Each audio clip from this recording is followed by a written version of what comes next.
Asking if I had money on the game tonight. I did. I'd have to look it up. I'm sure I have the Cowboys. I doubt I was retarded, but I mean, I got my shit pushed in pretty good on betting this week, so I'm probably not going to be gambling for a while. The fucking 49ers fucked me so bad. Oh, wow, it's 10-10. Oh, wow, huh? It's not great. Oh, whatever, we'll see. We'll see. Like I said, I've whittled this again. I'm gonna have to pick some goddamn surefire bets with whatever's left in my account this week to get it back up to what I had it up to in its prime. Wow, 10-10 though. I knew this was gonna be a tight game. So I mean, I'm not particularly surprised, but it is very close. 10-10 Chargers, Cowboys. Yeah, I have the Cowboys because, it just makes sense, right? Yeah, 49ers raped my DraftKings account yesterday, Halfhammer says.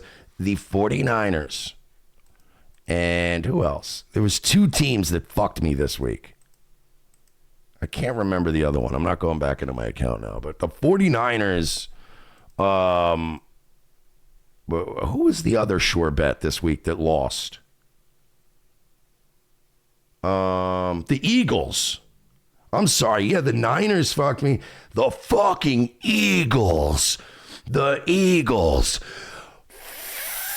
fucked me. I mean, fucked me, dude. That's what it was. Because the Niners, I had a couple bets on the Niners, but I can't remember who the Niners were playing.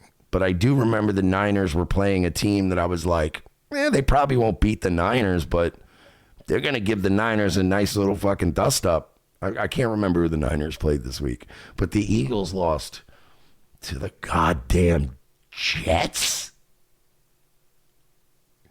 I was like, this is that kind of weekend where I go, bro, Vegas bookmakers and shit still control this shit. There's still point shaving and there's still people throwing games. Don't tell me there's not. You're telling me that the mafia used to do it with little fucking envelopes, paying off people and shit in dark alleys, and they used to be able to pull it off, and you're telling me now that these multi-billion-dollar corporations don't hold sway?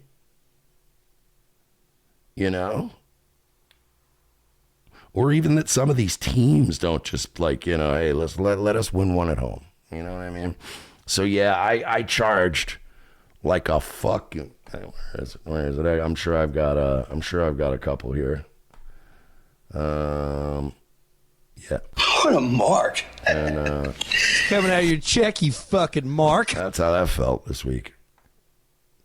Lost on the Eagles lost like a bunch of bets.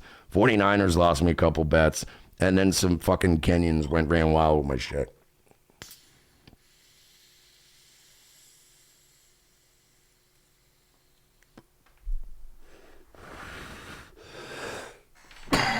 I'll tell you the most rigged one, and I will never. I like the only time I'll bet on it is as a goof. But I bet on Sean Strickland against Izzy, right? And nobody had Sean Strickland. And the payout was great because nobody had Sean Strickland. He wasn't even the original opponent. And the only reason I did the bet was because I was like, well, it'll be fun to be able to bust Scampoli's balls if I lose the money or give him praise if I win money. And I was like, all right, I'll put it, and I forget, I think I put like $30 on Sean Strickland for funsies, and it won. God damn it, if Sean Strickland isn't a new UFC champ. So, but I have come to learn that, and somebody even said it in chat a couple weeks back, if a UFC bout goes to a decision, you're fucked. You are fucked. 9 times out of 10, the decision is not going to be what it should have been. What was that one fight I lost money on? TJ Dillashaw. And who was that fucking stud he was fighting?